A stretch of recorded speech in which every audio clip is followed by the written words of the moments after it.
Hey, how is it going again, Guardians? LVnative here with another Destiny video. Well, it is Tuesday, November 29th, time for another Destiny weekly reset. Let's jump into it, shall we? Starting things off with the weekly Nightfall strike, we have got the Abomination heist with the modifiers of Epic, Berserk, Specialist, Juggler, and Chaff. So, good news is we have no burn, so you don't have to worry about getting one-shot by anything. Bad news is we have no radar, but we do have Specialists, so high-powered sniper rifle I think would work really well for you here. Up next, we have the Siva Crisis Heroic Strike playlist, with the modifiers of Heroic, Arc Burn, Chaff, and Catapult.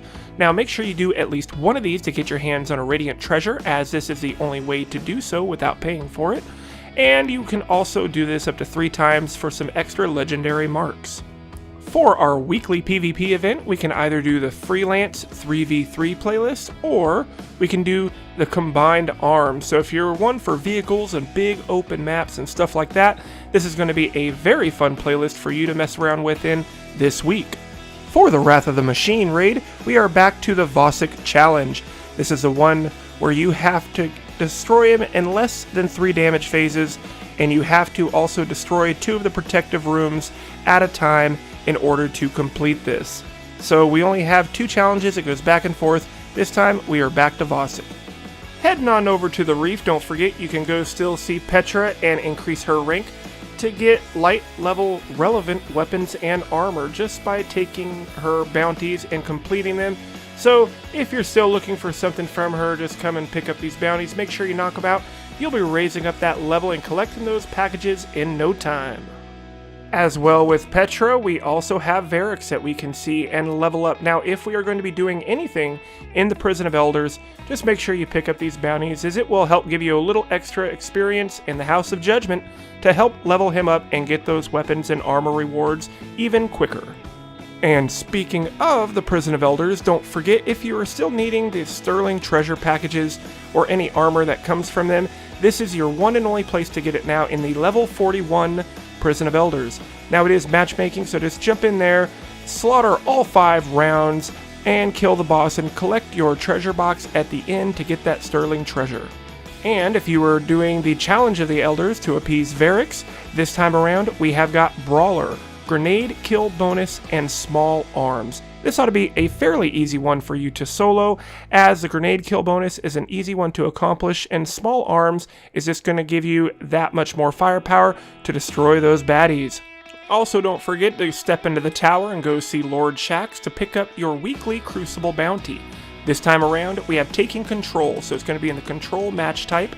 We need to complete 7 matches, get 30 advantage kills, those are just kills while your team has the lead, get 15 captures, and do beeline at least 1 time, and that is where you capture your B flag first. So make sure you do that to get a chance at a Nightfall tier reward and get some very good armor or weapon to help increase your light level at the same time. Alright, heading on over to the Iron Temple, make sure you go see Shiro to pick up his bounties for the week. Now these are going to be the best way for you to get a chance to get the Thorn bounty to proc, but at the same time, these will also give you a very large amount of Vanguard reputation and experience. So make sure you pick them up and knock these out. Most of these are pretty quick to do, especially if you just go farm a little bit of Archon's Forge. And last and definitely not least, go in and talk to Tira Karn and pick up your bounties in order to get your Iron Lord artifacts. Now, this time around, we have 3 new choices. We've got the Memory of Fellwinter. Lose your super but gain 1 extra grenade and melee charge, and a small boost to all stats. Orb grants melee and grenade energy.